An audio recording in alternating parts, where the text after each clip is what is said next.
Together. We decided to live stream this talk so that more people could access it as we go. So that just took us a little bit more time. Can you take their tickets, please, Carter? Thank you. My name is Jessica, and I am the Education Director here at the Alliance.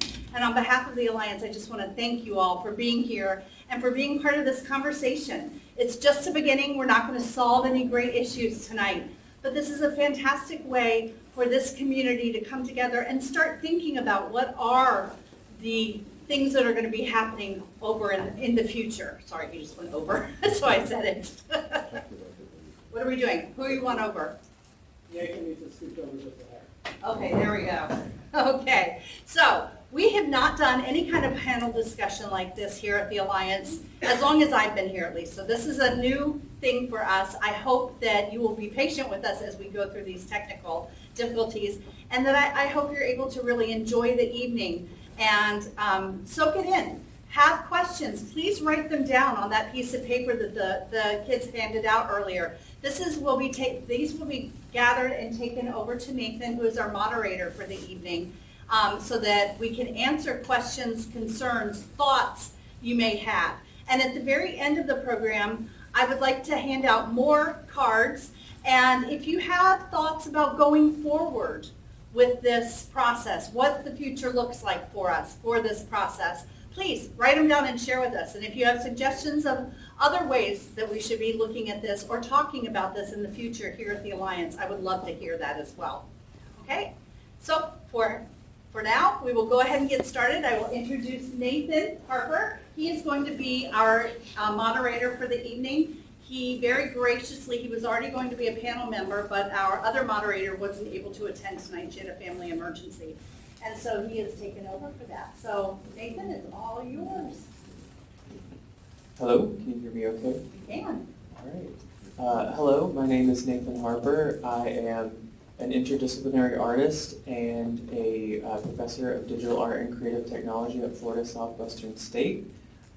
I am going to be playing the role as our moderator tonight, and like was mentioned, I was originally going to just be a panel member, so bear with me, as I kind of fall into this role. We're going to cover a lot of topics today and kind of let some organic discussions around the topics form.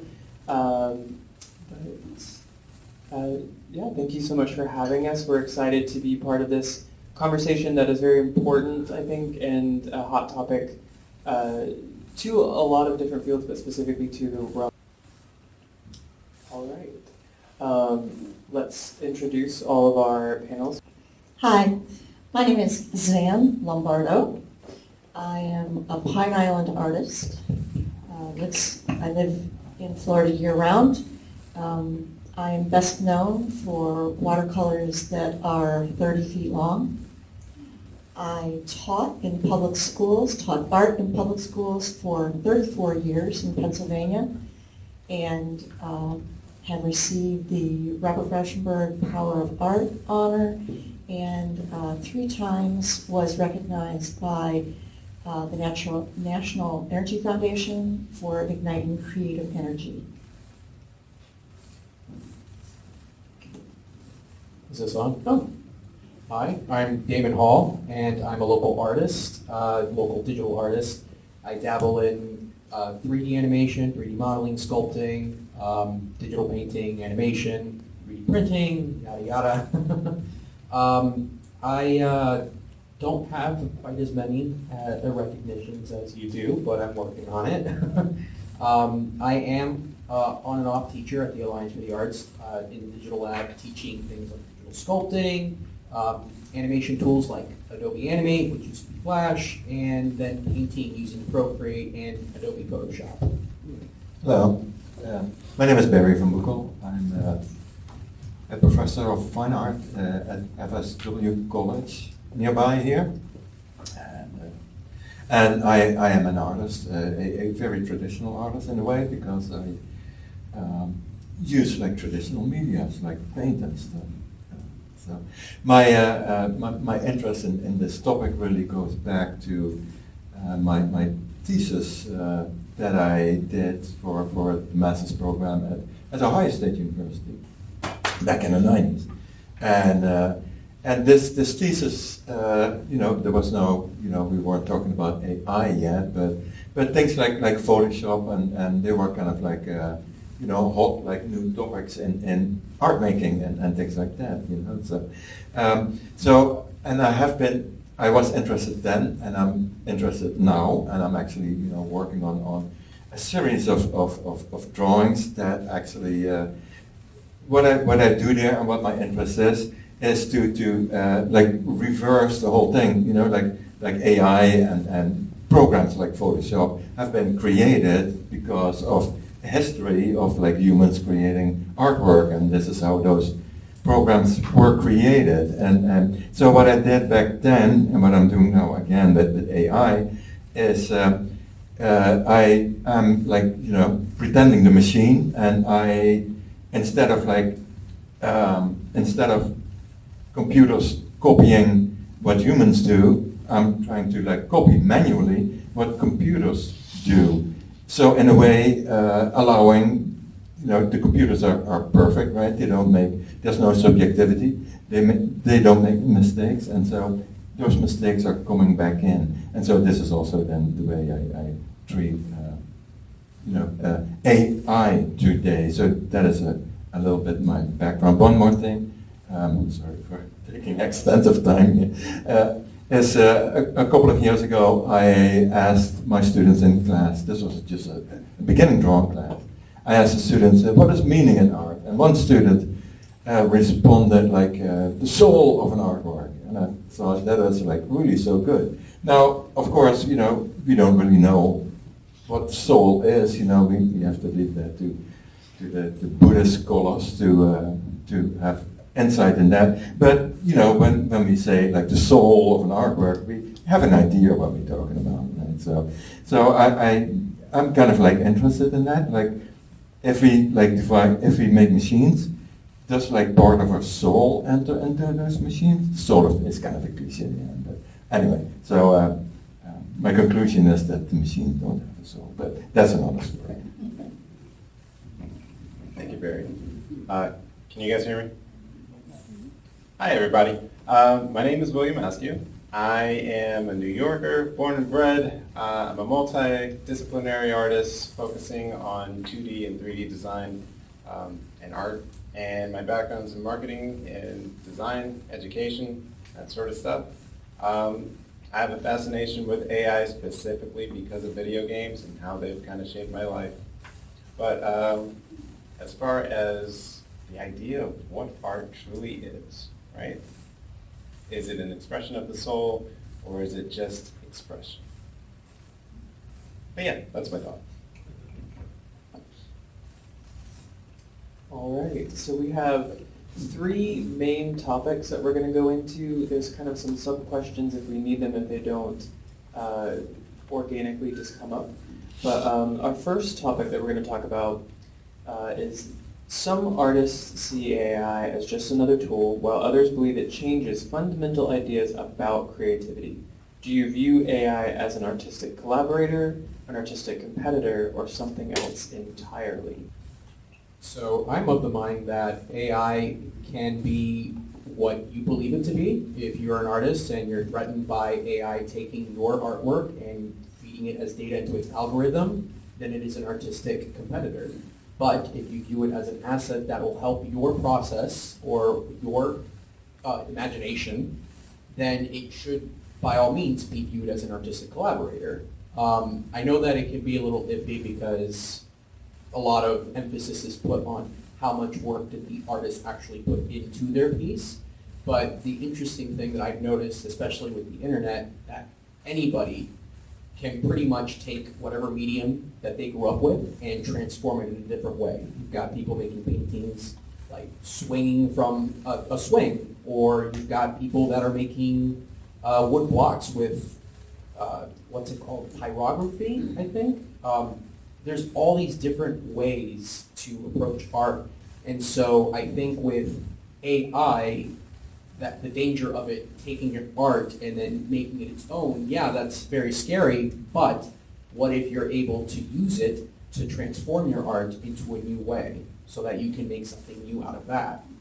All right, yeah, so going straight back to this idea of like the soul of a machine, right? So if all of us are being able to recognize soul, then we would be able to recognize if it's made by a machine or by a human, right? So that is kind of the idea. So you don't have to be afraid of like competition because there's work without soul. It can be good work, of course. So why am I saying this? Is that the risk here is, and it becomes tricky, because I guess it's not so easy to recognize soul, right? Again, you probably have to be a Buddhist to be able to kind of meditate and recognize that, what is like the soul of something, right? So, and I think like a key to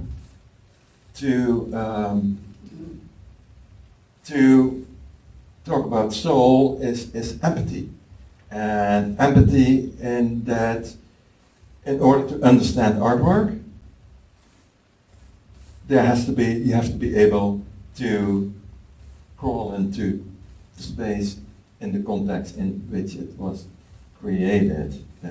That's I guess my opinion. Add something to it? Sure, why not? Yeah, okay. All right, so I guess my hot take is that it is simply a tool. And whether we're looking at it from a business standpoint in which we are seeing other artists as competitions, or if we are looking at it in a standpoint of how does one earn their keep or really brand their name out there, by taking a shortcut of using essentially what is computer-aided design, right? There has to be an input and an output, and there has to be a utilization. For there to just be this concept that we're using AI by stealing the work of other artists or any photography, or it's simply integrating anything that's been fed in order to create a new output, that still does not allow for the person who input those prompts to claim copyrights or to utilize that in a unilateral way that helps establish a business or brand. To kind of move that back into the professional and personal aspect of it, although it is satisfying to see an output, what do you do with that then, right? We as artists have known many artists who will sit there and they will spend their entire lives moping around the work that they've created, but never actually move it to a direction. And so I feel that AI can be utilized as a directional tool that allows us to extend our normal reaches where we would normally spend hours upon hours coming up with concepts, but not knowing exactly where that should land. We can then take that, run with it, and create a fully fleshed out product from it.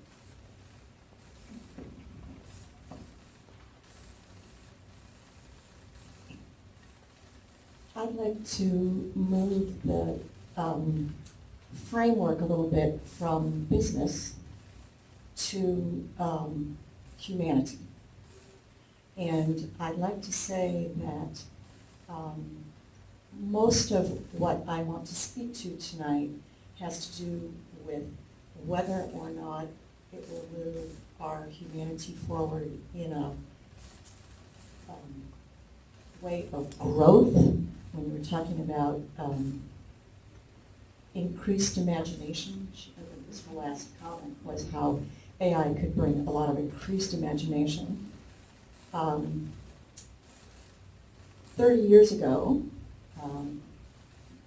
German researchers started studying the sensitivity of people's 5 senses: sight, hearing, taste, touch, and smell. And what they found was that people were losing the sensitivity of their senses at the rate of 1% a year collectively in the 5 senses back in the early 90s, because of the increase of artificial contact.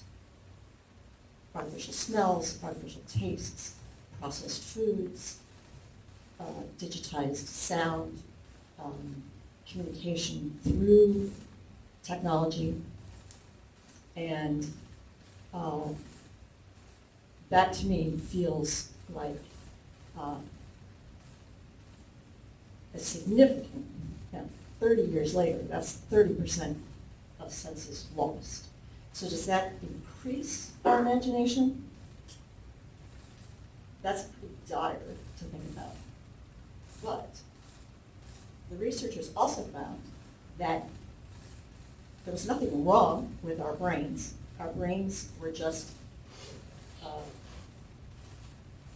processing the artificial things in a so much more streamlined way that it was closing down parts of the brain that were no longer necessary. And those parts of the brain can be re-accessed by putting yourself back in touch with natural things, nature, in-person conversations, live music, hands-on experiences. And I'm just going to stop that part there. I think it's very interesting. One of the first kind of sub-questions here I think is really interesting and speaks to some of the things we're talking about, is that historically artists have purposed technologies beyond intended uses, not just using them the way they're designed to be used, but find some new aspect within them.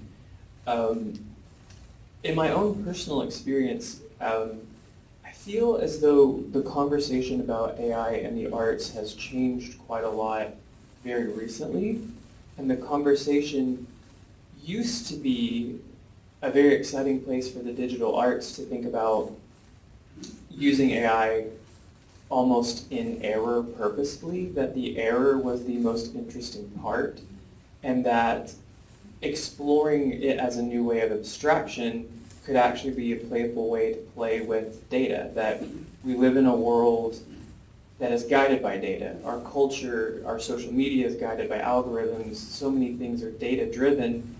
Playing with data felt like a defiant act. But the corporate use of AI, where they've ironed out the errors and the data is pure and the data is as clean and perfect as possible, is at best kind of boring and at worst unimaginative and damaging to the way that we view images at all. It's almost like what Barry is saying about art having a soul. Can an artist with a soul dance with a machine without a soul to think about what a soul is? That could be an interesting way to dissect it and use it as a tool, but I think your typical generated AI image kind of does feel kind of cold and without a soul. We have to do a little bit more work to make it have a soul. We can't use it the way it's intended to be used, I guess. What do you all think? I like what you said of purposefully using the errors of AI generators to create visually interesting works. I think that the artistic nature of human beings is that we look at something and we think, well, what if we could transform it into something else? I'll give a personal example. I know an artist, I don't know if many of you are familiar, but he's a local artist, Ocasio. They create sculptures made out of paper tape and glue, right? And if you've never seen their work, I believe there's some in the gift shop here at the Alliance, and their work is pretty much well known around here.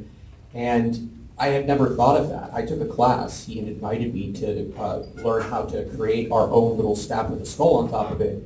And I never realized just how versatile paper tape can be as a sculpting medium. So I do agree that AI art can have a very cold and unfeeling aesthetic to it, especially when most of the data that is being used is very generic stuff like Pixar, Disney, and what it's doing is it's just recognizing this and just, what's the word?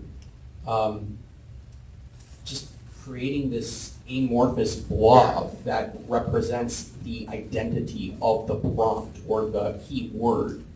So, but on the other side, there are AI artworks that I've seen that are really breathtaking, that are, unfortunately, once I find out it's AI, I go, oh, okay, well, that's cool. Because unfortunately, when you eliminate the effort that was put into it, it's not that impressive.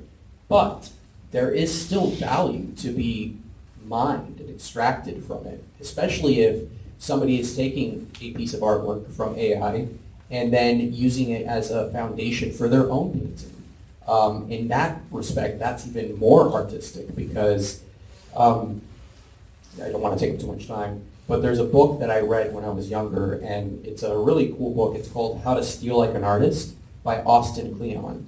And the interesting point that he makes in the book is that nobody's original. Everybody takes ideas from other people and then transform it into something unique to them. You know, I'm trying to think of an example. Nothing's coming to mind right now, but somebody was inspired by somebody else, and whether you can claim that they took their inspiration or ripped off this other person or simply retransformed it into their own vision, that's up to you. But I do believe that AI art can definitely have the same sort of emotion that human art generates. I kind of want to bring this idea back to what Nathan started, and in the way of using AI. What Nathan was referring to is kind of like the very top end of the art world a little bit, like very sophisticated work that is like mind-boggling sophisticated. Like I couldn't like wrap my mind around it. Like all of us, I think saw, or 5 panelists I'm referring to, not all of you, but a video was circulating from like the Met Museum. They did a show with artificial intelligence. And the work that was presented, or at least the examples in that video, it is not about like how that is like beautiful or not beautiful. That's completely like out of the. It's not about that. It is about the implications that AI has for the world of images in general, or the world of how we think about art. And so there's a shift happening now, and it's not typically like visible in I don't know, not to be like put this area down, but not works that we see in galleries in Southwest Florida, but in like the major institutions that are kind of on the forefront of developments in contemporary art is where you could like encounter things like this. Of course on the web too, but you gotta know, of course, where to look, I guess. I guess that's I just wanted to bring it back to the level not of us, not of us artists, like like painting and drawing and making sculptures, but people really at the forefront of like the main technologies that are that are being used in completely different ways than they were intended to like paraphrase what Nathan was saying. And I think it's kind of that should be I think our benchmark when thinking about AI. I think just the higher end of the spectrum here. And I hate to sound like hierarchical or something, but anyway, that's my 2 cents here.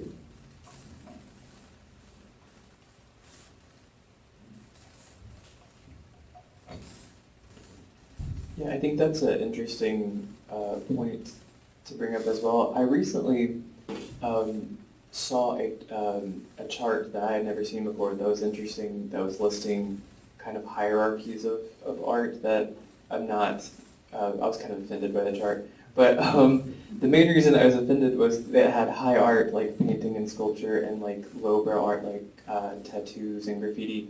And digital arts was actually listed as a middle art. So I have a degree in something that is kind of seen as a middle of the road, not yet really valuable, but also kind of better than tattooing, I guess, And I thought it was kind of funny that we kind of assign those hierarchies anyway, because in some ways I sort of feel like your regular person knows more about graffiti and tattoos than they know about, high art anyway. So, but I do find that to be an interesting point. When I was a grad student at the University of North Texas, we had a visiting artist in residence. His name is Matthew Ritchie, and he was kind of a newer pioneer in kind of AI-generated art, and he had this big exhibition that he built and had in the gallery where he created and trained his own AI-generating model based on all these images of plants, and produced like this exhibition about almost like fictional plants, but also kind of explored the errors in the digital and glitch. And it also, there was a layer of poetry where we assign meaning to plants. We say the red rose means love, the yellow rose means flower. None of those things are capital T true, but we kind of add those things. And it was a very interesting exhibition, and when that happened, all of the grad students, we kind of scrambled and started training our own AI models. And the question wasn't yet, I want to iron it out to make it like a beautiful image of a flower. It was, how can I trick or break the software in a way that makes something really remarkable? And I do think that as the technology has gotten more commercial and specific, we've gotten to a place where we've lost the possibility for errors. I teach a course at FSW that is on the topic of AI, and I think a lot of my students spend a lot of the semester trying to break the system in an interesting way. Two mixed results. You were talking earlier about how it produces the utmost generic. I actually I have a student here that was in that course who had a very poetic idea to ask the model to produce an image of God, and it was always a guy with a white beard. No matter what we did, like we would train the model on like, there's no photos of a human in the model, but it would still be like, it would try to make a guy with a white beard no matter what. And so it kind of shows like the most consistent or the most like repeated version of whatever that thing is. And it can be interesting almost in an anthropological sense, but then what the artist then chooses to do with that project to contextualize it, I think, changes it into an actual creative act, maybe. But, Nathan, so regarding your students' breakthrough with this depiction of God, and the constant referencing throughout history and the way that that shows up in radicalized spaces like the internet, and back to data points and how they are seen as being all perfect. In reality, they are cherry-picked. And so there is this wide misconception that machines are perfect in their execution, but they are flawed in their limitation. They're flawed in the perspective of that limitation. They do not know what they do not know. They don't even know what they do know. And humans are no different, right? And the big fear that we find with AI is, again, the over-personification of machine, when it can take any form or can simply remain formless. My favorite aspect of this AI development and system that's been in play is the development of the systems themselves and how they can be reutilized in so many different countless ways, right? And I wish to see more of that exploration. Give me a physics simulation that couldn't happen on Earth, couldn't happen in the Milky Way, but could potentially happen on the bounds of outside of space.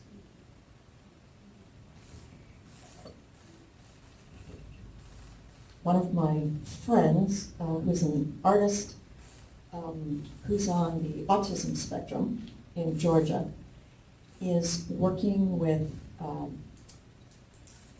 professors at Yale, researchers at Yale University, to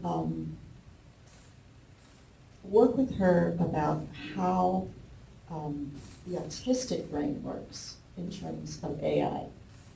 And she was one of my favorite people when AI first came out, who was actually doing something that was interesting and not derivative. It was very fascinating to see that her mind worked completely differently from every other person that I know. And I wanted to jump off on something that you said about how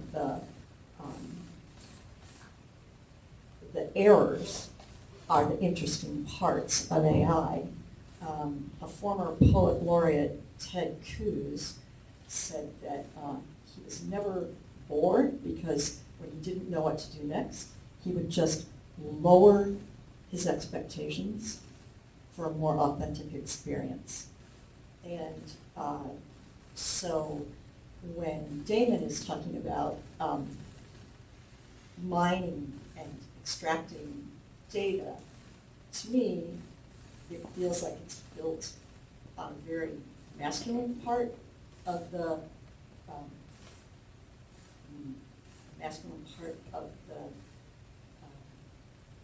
way of operating in the world, to view things like that, to see that there's stuff that needs to be mined and extracted. Whereas Becca in Georgia is thinking more in the spirit realm and thinking more in the emotional realm. And I just find that as a fascinating thing, and I'm glad that the people at Yale are sort of mining and extracting Becca's mind to find out what's missing in that AI component. Yeah, I think that sounds really, really fascinating. We've kind of organically moved into the next topic, which is about the idea of whether or not AI can help us envision things that don't exist, or if it can only reinforce things that already exist. We've kind of talked about that a little bit, that we come to some stereotype of like the data points, you know, the white beard image of God, or things like that. But then we've also talked about the hope and desire that it can show us things that we've never seen before, like physics simulations of things that we can't even begin to imagine. It seems interesting that it feels as though both seem present simultaneously, that these images are incredibly generic, but also have the potential to be an unveiling of something we couldn't see on our own. I guess I wonder how we reconcile with that. How do we find a way to encourage the things we cannot see, and kind of dismiss maybe the things that are seen too much, or reinforce information. I liked what you said earlier about they don't know what they don't know, and I think that technology, even before AI, carries some kind of claim to being empirical truth when it never really has been. I think a lot of one of my mentors in grad school was a photographer who spent a lot of time talking about how photography has a claim that it shows you the true world, but photographers still frame what they want to frame, and they angle it the way they want it. They show you only part of it, and so, but in some ways, photographs claimed we are the truth, where painters were an interpretation of the truth, and if you want the real truth, you have to look at photography. But in some ways, what came after was maybe in some ways paintings have a more inner truth that a photograph doesn't have, or they have the potentiality for it. And we're very understanding now that images don't actually necessarily say what we think they say. Not only in an artistic space, but socially, we're bombarded with lots of images and clips and videos, and their claim to truth doesn't necessarily hold up. That's interesting. And just what you just said about photography. So photographs contain soul, right? I mean, assume. I think yes. I think so. Right. So But I do- I mean, Native Americans don't want to be photographed. Certain tribes, because they don't want to, like, their soul. They don't want to, you know. And so, I mean, you know, and so does it, you know, is a painted portrait more of a communication of like something essential than a photograph is? Or it probably is not, you know. It's kind of an evolution too of the image. I mean, in 10 years from now, you know, we're looking back at these AI images, and it's like, you know, it's like for us, like looking at Popeye or Mickey Mouse or something, you know. It's just like stuff that we grew up with, you know. So anyway, that,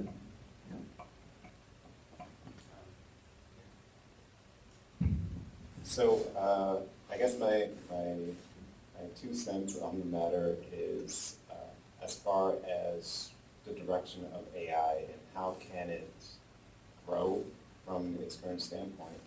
And even with the claim of photographers capturing the soul or trying to create an empirical truth with their photography versus a painter, that's a branding thing. That's just spin, right?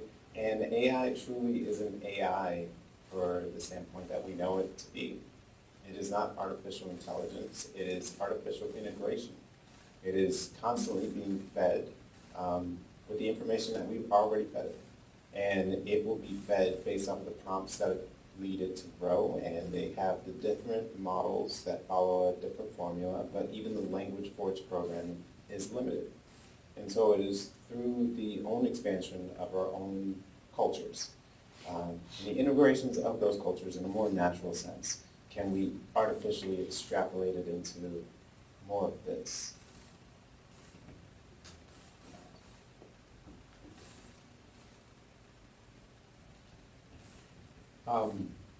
I really like the point that you made that art has a soul, or that you can differentiate it from AI based on 10 years later. How does it make you feel? I want to clarify my position that I believe AI should be used as a tool to benefit the artist and not necessarily as a replacement of the artist. And I bring that up just because I defend its use as a tool, but I don't necessarily defend the use to claim the role or titleship of art, or art of being an artist. So where I'm going with that is that it's really easy for anybody, I mean, you can do it right now on your phones, download whatever AI-generated app is out there. For example, the very first one I came across was one called Wombo. It's a weird name, but it's true, and it's fascinating what you can do with it. You can change all of the different types, like mediums, styles, themes, and you can combine all of these different factors and then write your own prompt, and it'll spit out something that is close to what you were thinking about. But that's not really art. It's just kind of like homework. All right, I did it. I made an image. Cool, I'm an artist, I guess. No, you're not. I think that what differentiates the people in the video and the TED Talk and other artists that I've seen their artwork through the use of AI is there's a theme, there's a conscious effort to create something. There's, I looked it up because I was curious, and Google defines an artist as a curator of experience. And I believe that that word was used in the TED Talk, was that it's, I wrote it down here. AI is a form of curation, which I think is true if the person has a vision and they have the tools to make that vision come to life, then by all means they are an artist because they're trying to share something with the world, as opposed to where my experience with AI is from a business standpoint, because the threat of copyright infringement is very real, and there are a lot of really successful artists, some that I personally know, who are unfairly ripped off by people looking to make a quick buck. They say, oh, this looks good. I can slap that on a business card, on a flyer. I can put that in a video and people won't be wiser. I think that is definitely not art. It is, there was a video that I saw, it was a very informative one, and somebody says, I forget his name was Paglin, but he talks about how it's great that AI can be a tool that'll potentially help us solve all of our greatest problems. But then again, it's not about the technology, it's about capitalism. And that's what he says, and I think that's true. People using AI to create artwork that changes the world is A-okay, but people who are using it and then calling themselves an artist and just getting away with the least amount of work possible is not art, and it's not artistic at all.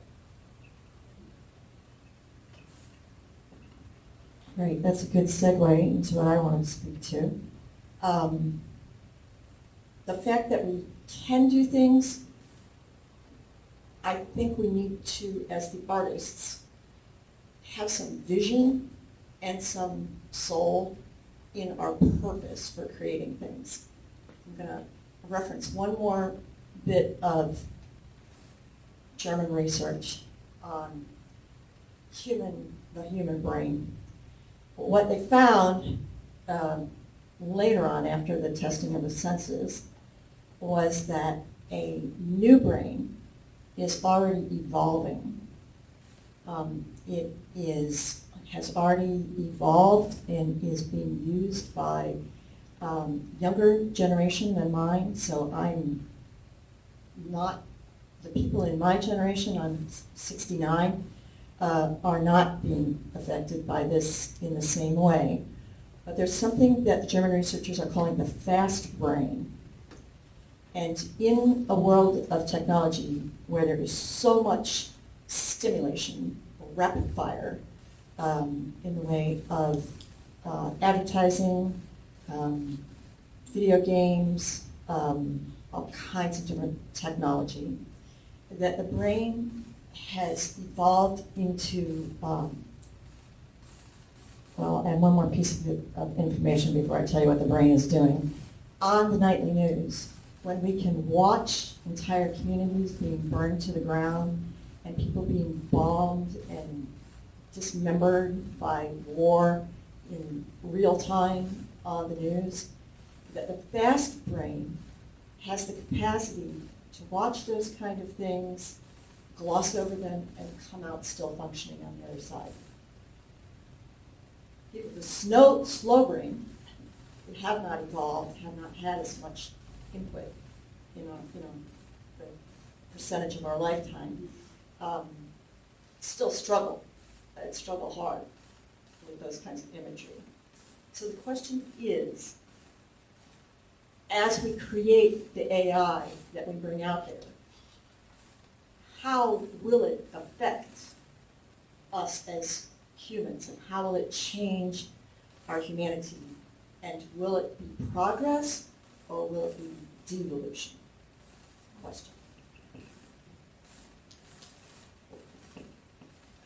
I think that's really fascinating.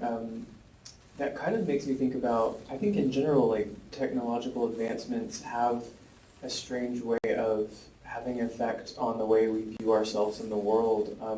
I remember reading how during the Industrial Revolution we started to get metaphors for the body that were machine-like. We would be like, oh, the ticker needs to be worked. I need to put some elbow grease into it because we were experiencing machines, and now the body was a machine. And that there's kind of a shift where the current generation now thinks of the body as a database in a computer. They think, like I've heard students say when they're confused, I have too many tabs open. I have to close some, like I'm processing, I'm loading, I wonder in what ways will artificial intelligence then have an effect on us as well, like the way that might inform the way we view our own minds and our own bodies and positions in it. I think I like that we've started maybe talking a little bit about also like the copyright and the kind of livelihood part of art, because we can, wax poetic about it from a distance, but then, it does have an effect on our livelihoods and on our lives. I kind of want to think a little bit about how really AI research and AI technology has been around since like the 1950s with Alan Turing and lots of like, there's been booms and busts where lots of advancements happen and then nothing happens for a while, and then something really cool happens. We get like the Mars rover that can drive around, Spirit and Opportunity, and then nothing happens except for Roomba for like 10 years, and then it's like, oh, it's like up and down and up and down, and I'm kind of interested in this idea that maybe some of this technology hasn't become necessarily more sophisticated so much as it just has more data than it used to. And maybe the way that it got that data was from us unknowingly giving it away without noticing. When you sign up for social media and there's a whole paragraph, like I'm not reading that, but like what you're saying is you own the photos I post, you own the things I write, and it was almost like we had this idea of, well, what are they going to do with it? And then they figured out something to do with it, and so now we've opted in, and there's no way to opt out quickly enough to save our stuff. And I'm just rambling now, but I think that's part of the discussion we have to talk about is we what does this do to the livelihood of people that are making this, and how do we ethically ask it to, or ethically, probably more than ask, navigate it, I'd just like to start the conversation by saying that before we get into AI for artists, I want AI that's going to clean my toilets and do my laundry and wash the dishes.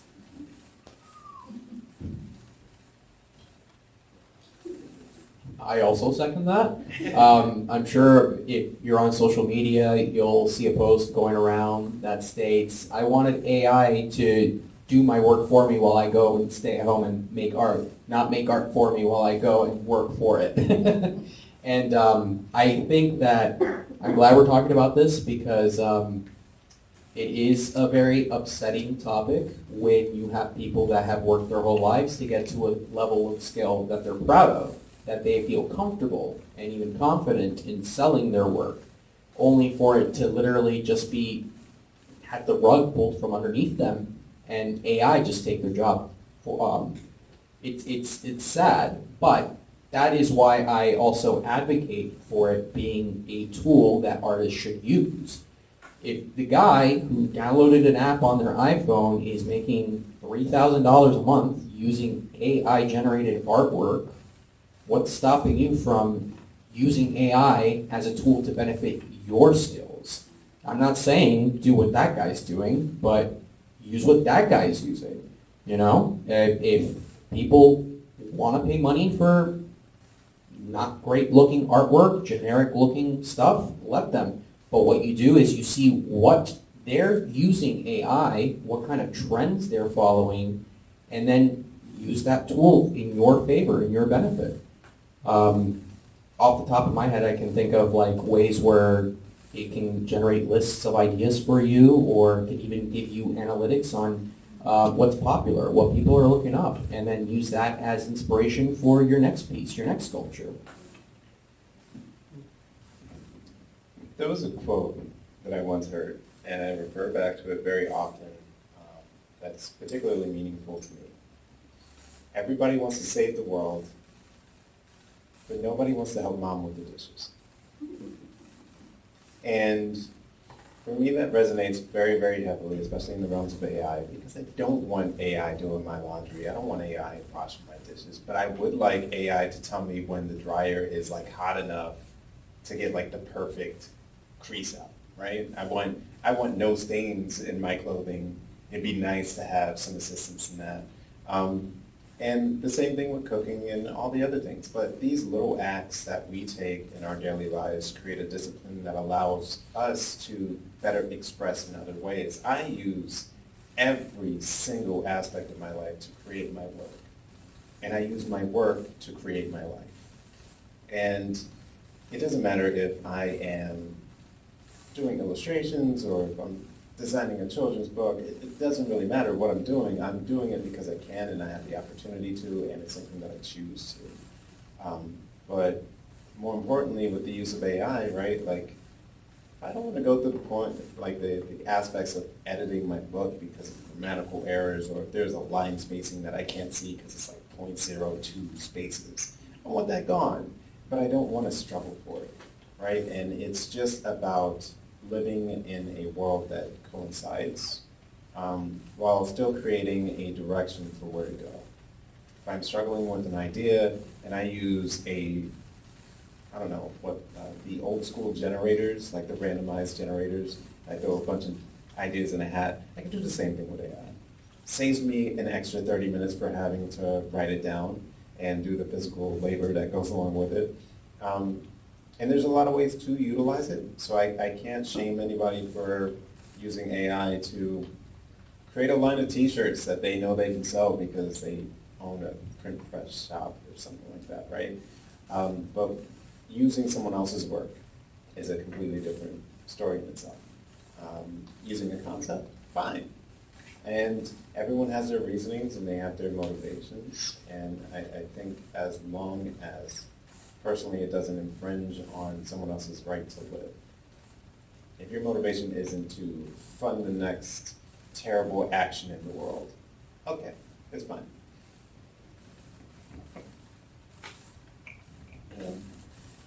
Yeah, it's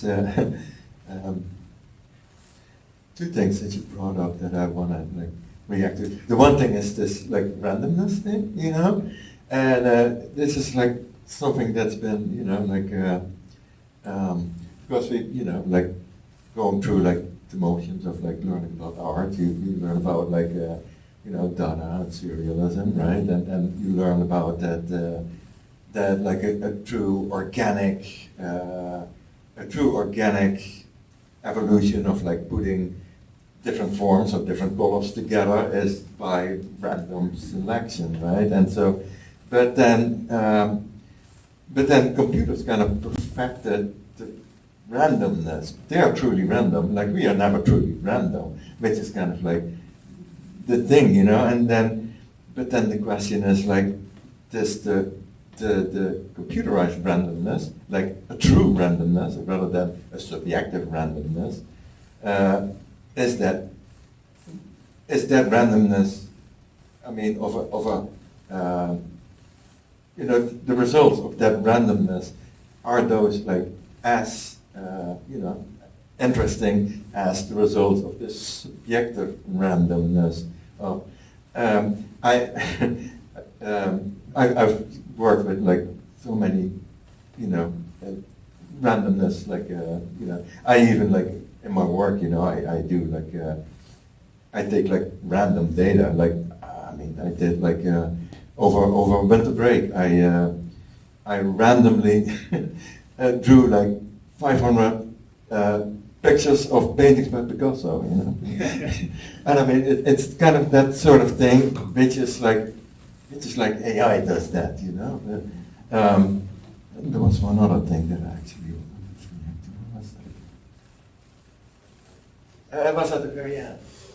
What you said, yeah. Oh gosh.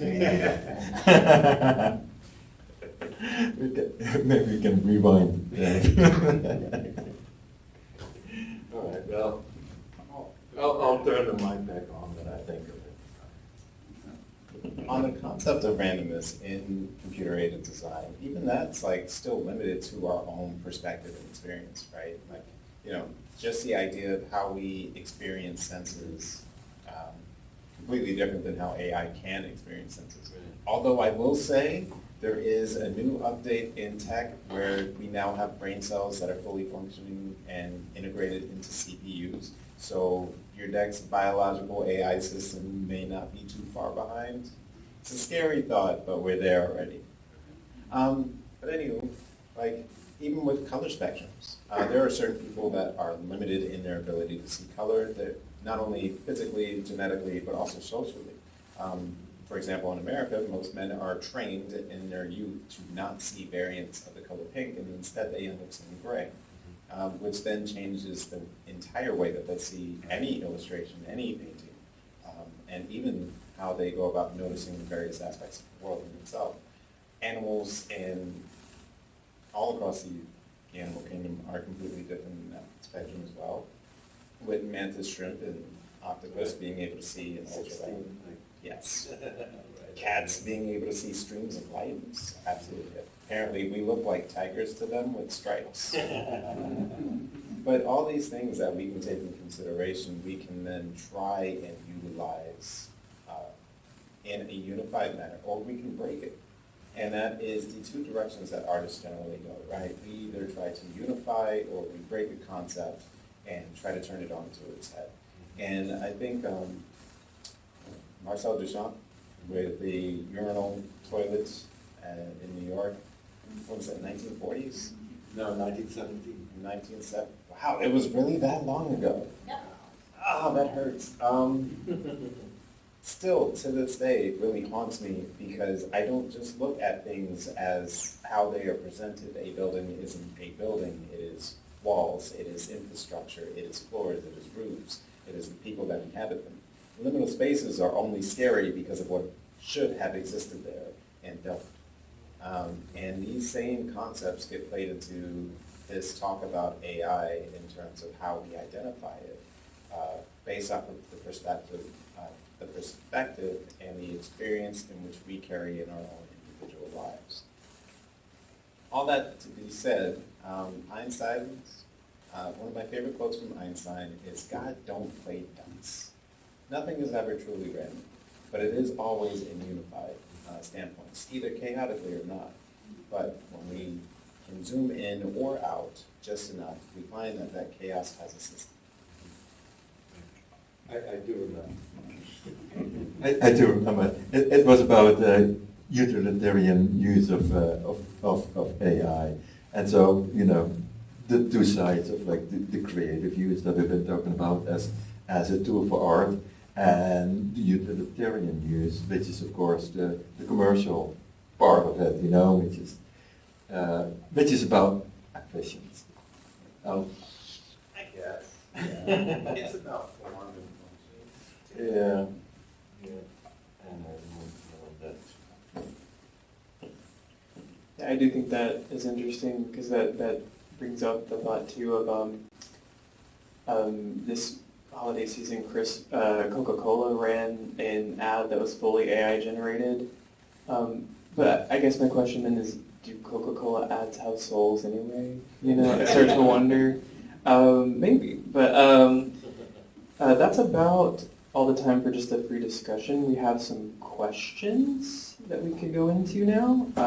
So when you entered, you were given a card that you could write a question on. Do we have those that we could dive into for a little while? Does anyone have a card that they wanted, a question they wanted us to turn in? Anyone? Yeah. Yeah. Thank you so much. I'm coming. Actually, well, there you go. Thank you so much. Thank you very much. Wonderful. Like on the technology.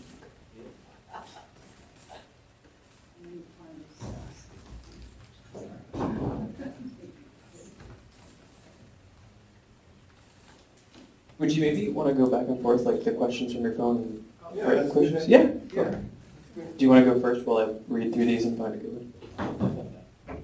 Sure. The first one I received was from Danielle at, a little bit louder. Is that better?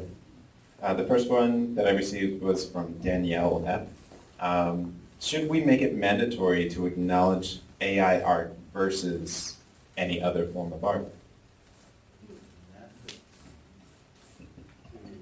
I believe that there's already steps in identifying AI art when it comes to posting on social media. You'll notice that there's a lot of images that there'll be what I call a spoiler warning, where it'll tell you, just heads up, this work was made using AI. So I think it already has been.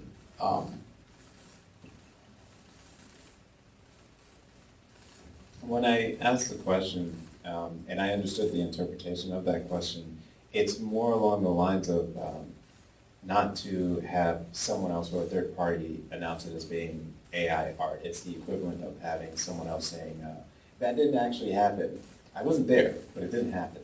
And anyone can make the claim that any art is AI art. If I saw Kim Jong-un, the famous illustrator from South Korea who passed, his work on perspective was absolutely insane, and he did it one shot, giant murals. And there was no thoughts behind it. He just knew enough, and he knew perspective enough to get the job done. Anyone could claim in the future that's AI art. Should it be mandatory if, say, his work is fed into an AI system and recreated to tell the difference between what was once created and what will be created?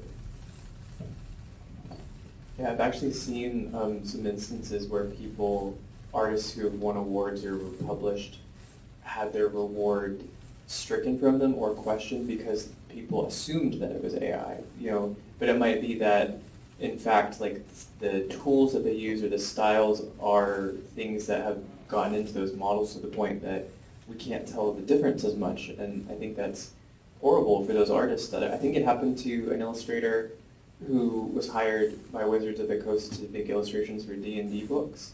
People were like, this has to be AI. And it wasn't. Like, he had actually drawn them all, and it was like, oh, gosh, okay.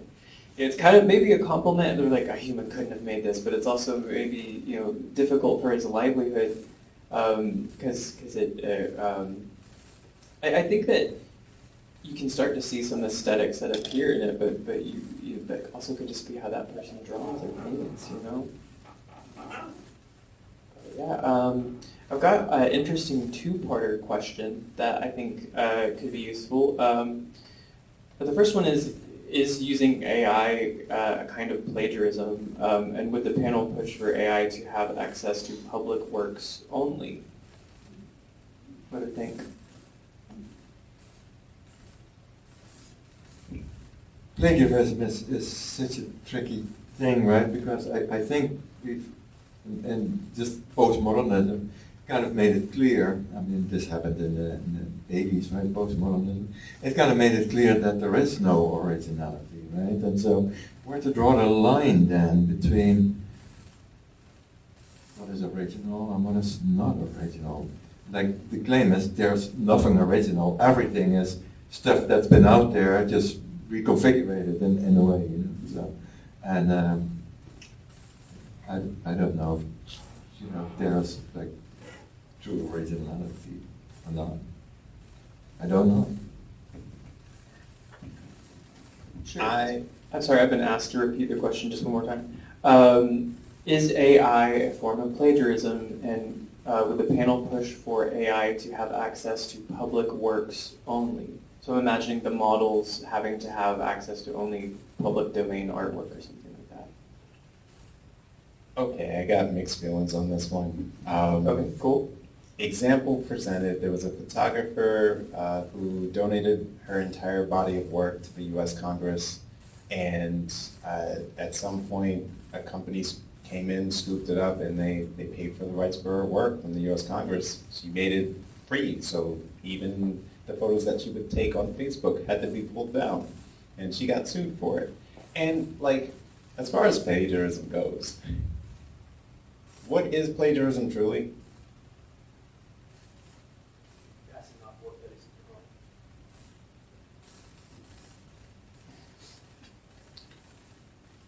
So my problem here is that the work created has to have some sort of historical context for it to be relatable, for it to be popular, for it to hit the trends.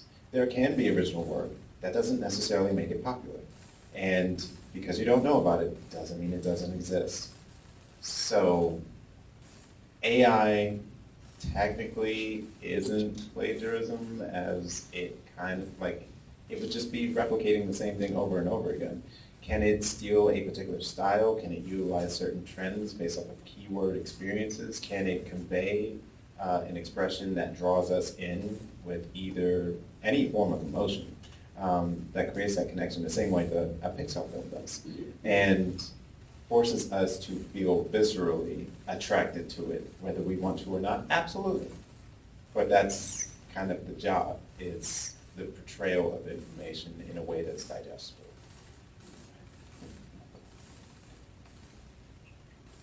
I just want to add that I don't believe that AI is plagiarism, but that people that use it in bad faith constitutes plagiarism.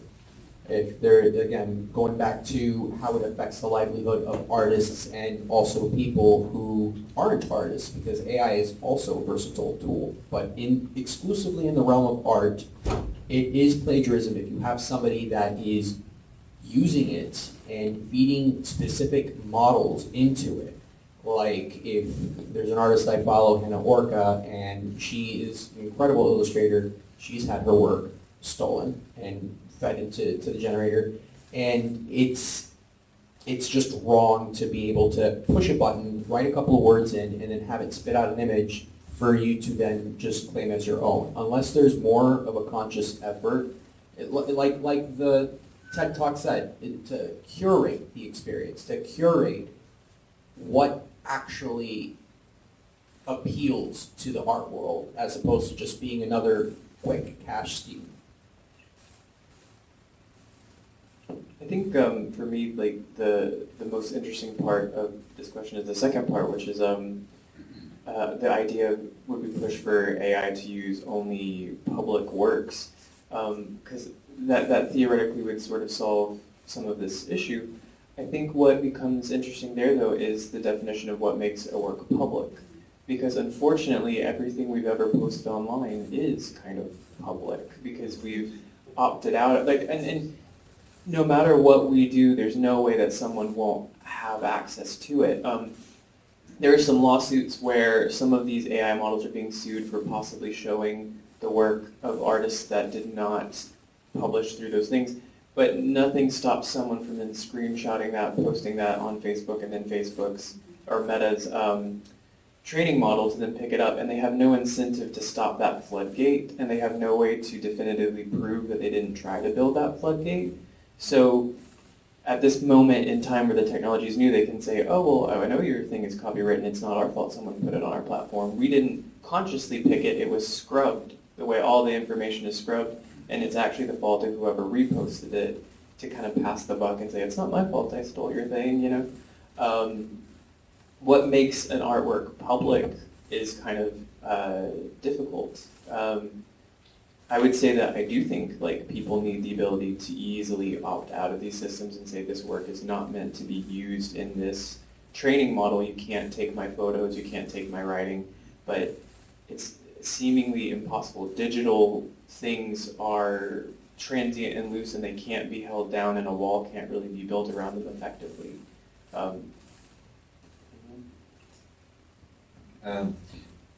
One more thing about plagiarism. Of course, there's numerous examples of very famous artists who purposefully and without like, and acknowledging it, that was like plagiarized, you know, like, I mean, Richard Prince, to just name like one famous big artist out there, he just like purposefully even rephotographed, like, you know, Marlboro Man and stuff like that, and blew it up and big, you know, and so, you know, this is artwork, and it's, you know, that particular photograph is probably worth more than $1 million, you know, and it's, I mean, it is indeed that image that at one point in time in the 1950s, you know, somebody who worked for Marlboro created, but then, you know, and so the argument is, does it become Richard Prince's?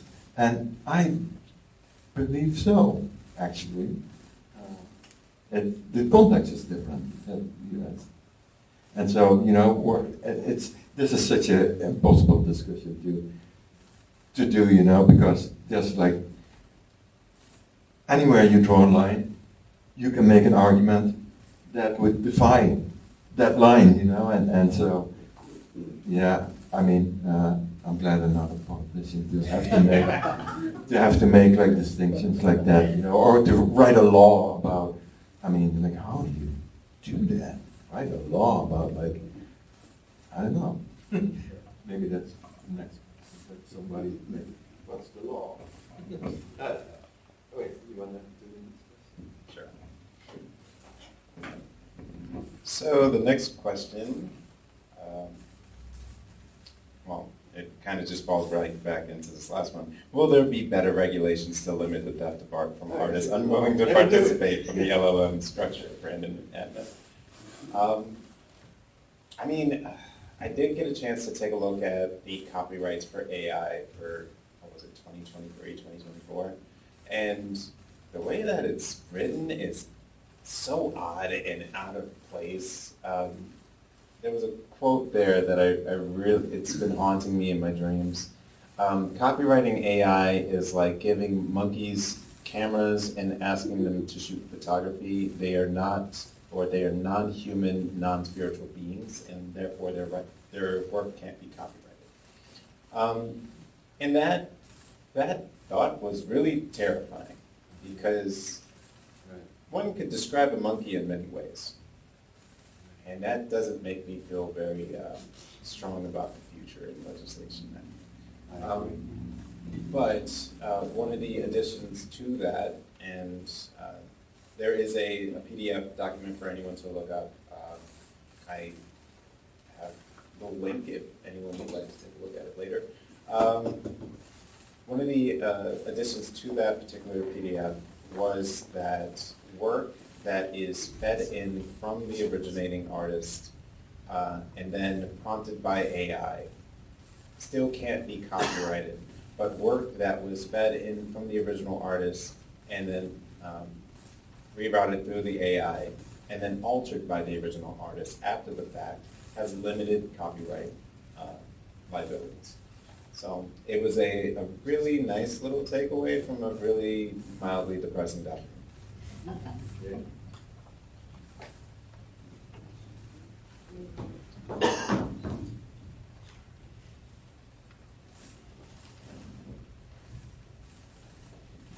I thought that was interesting. That makes me think of a couple things, like the what is the kind of adage, if you put enough monkeys with typewriters in a room, eventually they'll accidentally make Shakespeare. And in some ways, the way that a GAN model works is kind of like that, where there's something pumping out random noise and something saying this one is closer to Shakespeare over and over, you know, and that in some ways that is it. And it makes me think of, I can't remember the name of the artist, but someone who was part of the Surrealist movement who at some point got a monkey and got him to paint. And at some point his paintings were becoming, the monkey's paintings were becoming more popular than his own. And it started to draw the question of like, is he the artist for giving the monkey the paintbrush, or is the monkey an artist? You know, it became like this interesting, long before AI is even here, we're sort of like thinking about consciousness and things like that. Let's see. These are really existential, but it could be kind of interesting. What is the difference between a soul and consciousness? If AI is AI able to have a soul or consciousness? Really philosophical question, no wrong answers, I guess. Take this one. Yeah. What is a soul? I mean, since I have to take this one, right? Because, yeah, so,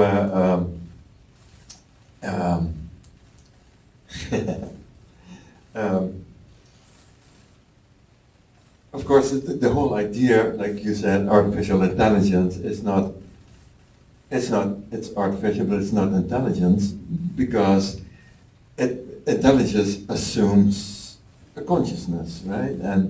And indeed, the machine isn't there yet, but that's the goal, right? And that has been the goal forever. I mean, Frankenstein, right?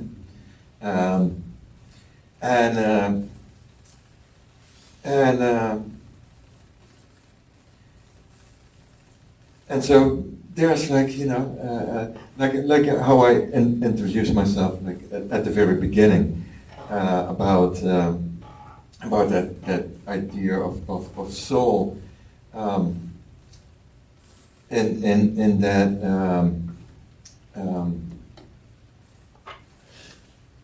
I lost my train of thought here.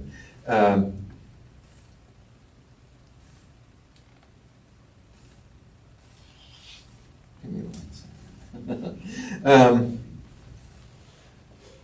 So to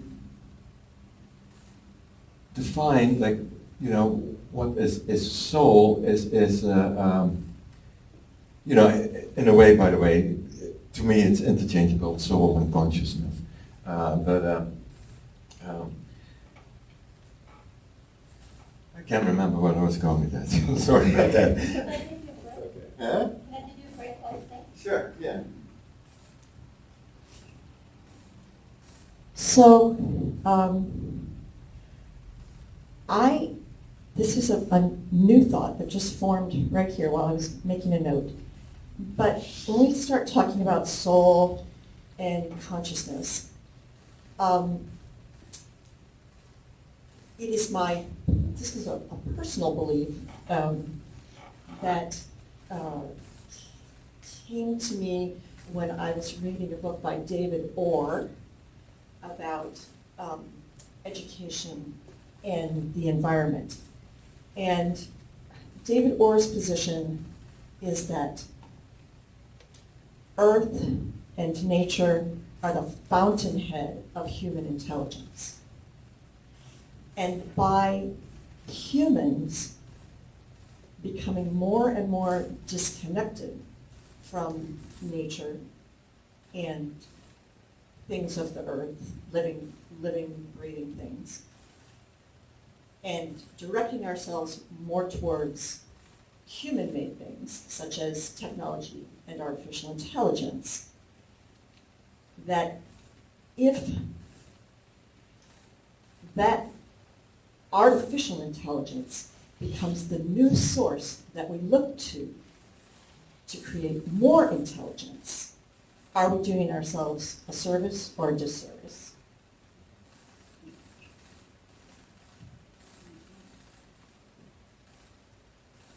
Yeah. I know that it's non-consequential. Sure. So the question was, what is the difference between a soul and consciousness? And then, you know, is AI capable of having one or both? Or, I think, I was just going to say, I think it's kind of interesting because earlier we said a monkey doesn't have a soul, and I actually said, does it not? You know, I was like, oh, why? You know, like that's kind of an interesting thought. But I have potentially a kind of like cynical thought as well. That is,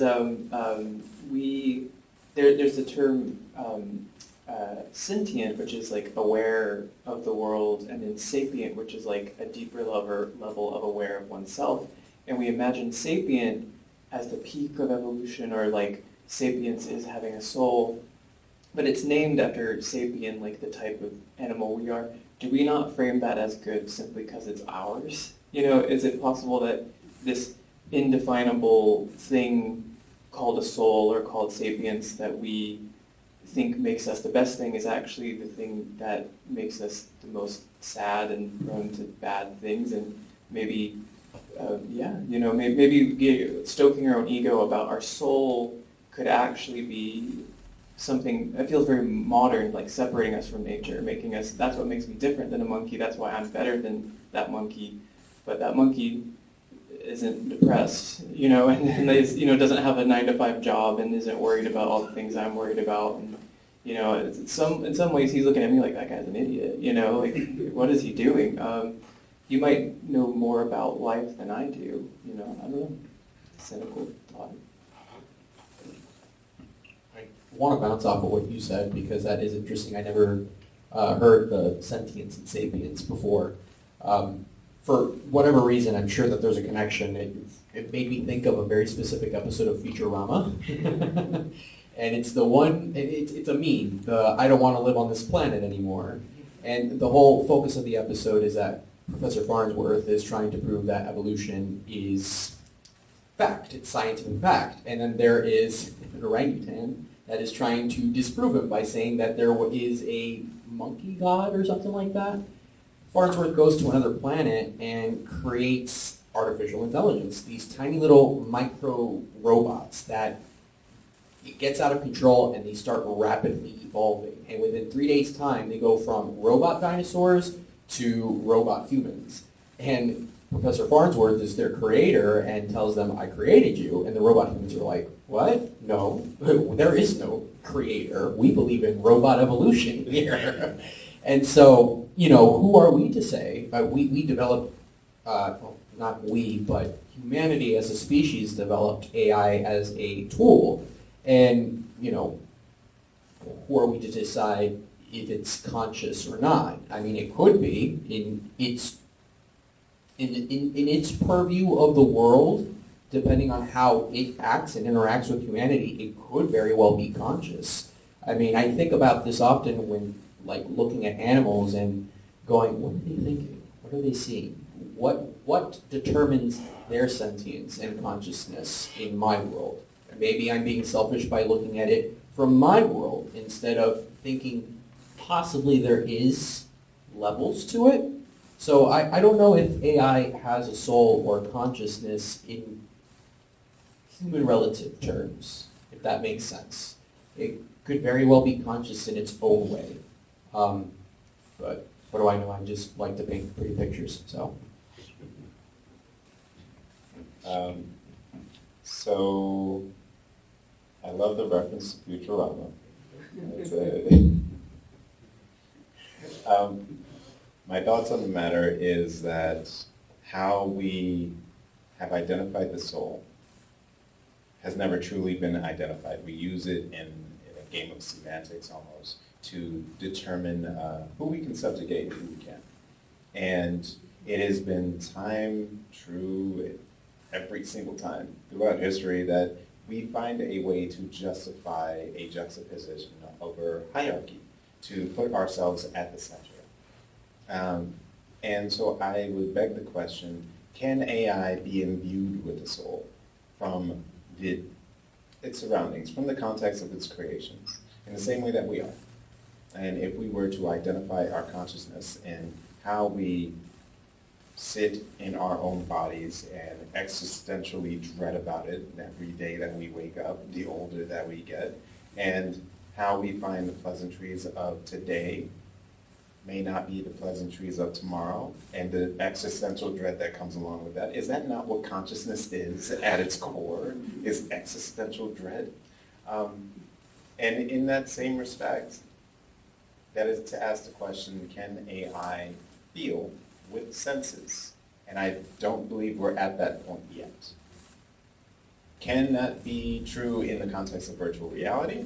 Sure, 100%. Would love to talk about the Nemesis system with you guys if you would ever like to listen about it.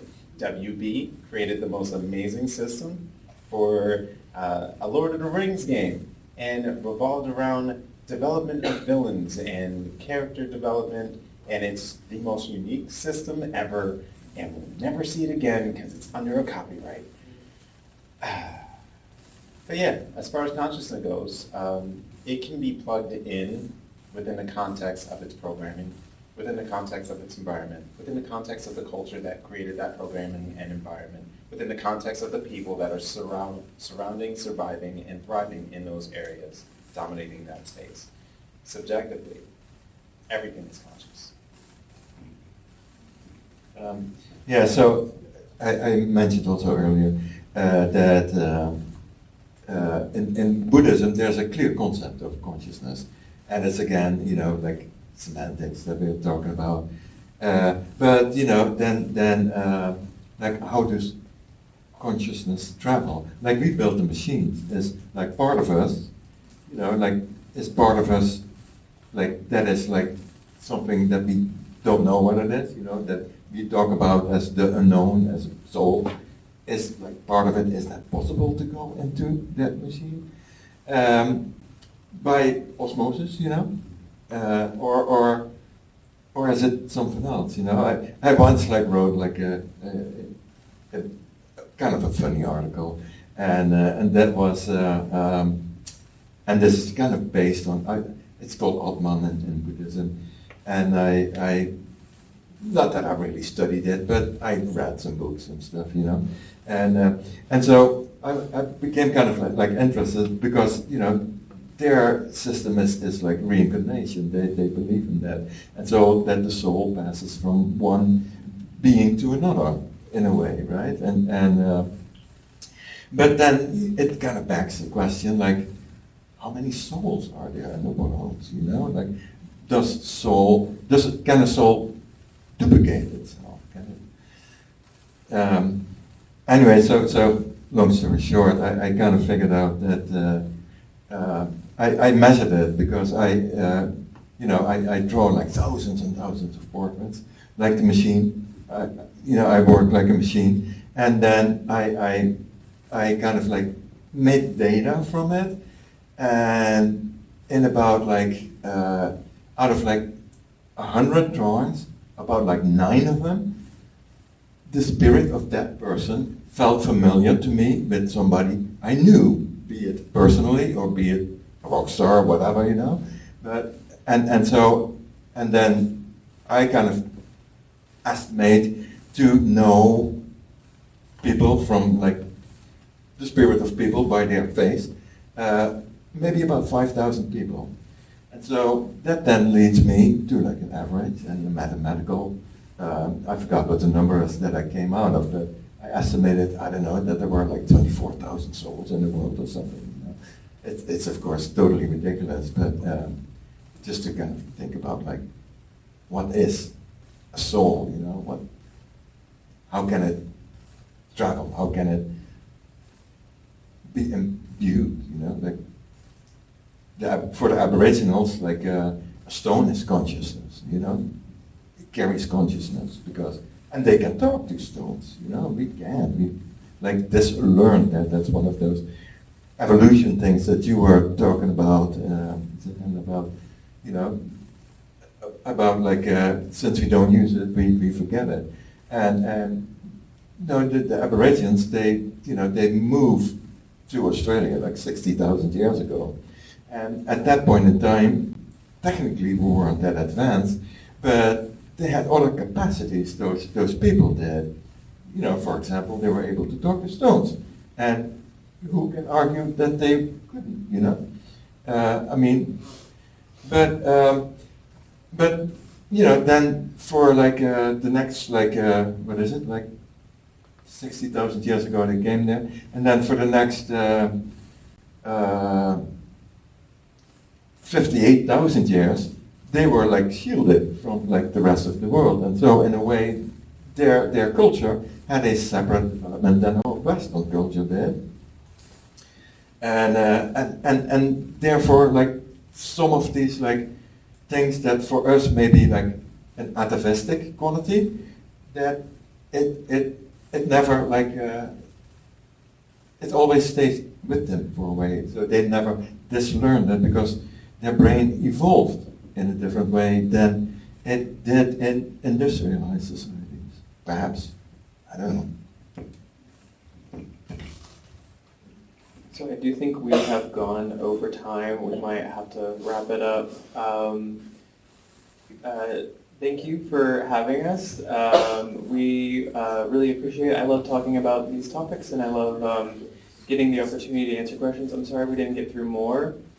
I think you know, what is a soul is like a really big question. You can't really wrap that up in like a neat package in 10 seconds and move to the next one. But thank you so much for coming and your questions. Yeah, thanks. Thank you all so much. I did leave more paper and pens out by the door. If you do have more thoughts on moving forward with this that you'd like to share, please do. And please keep an eye on the Alliance website for more panel discussions like this. We really appreciate you being here. Yes? Can you say before we move forward with the AI art?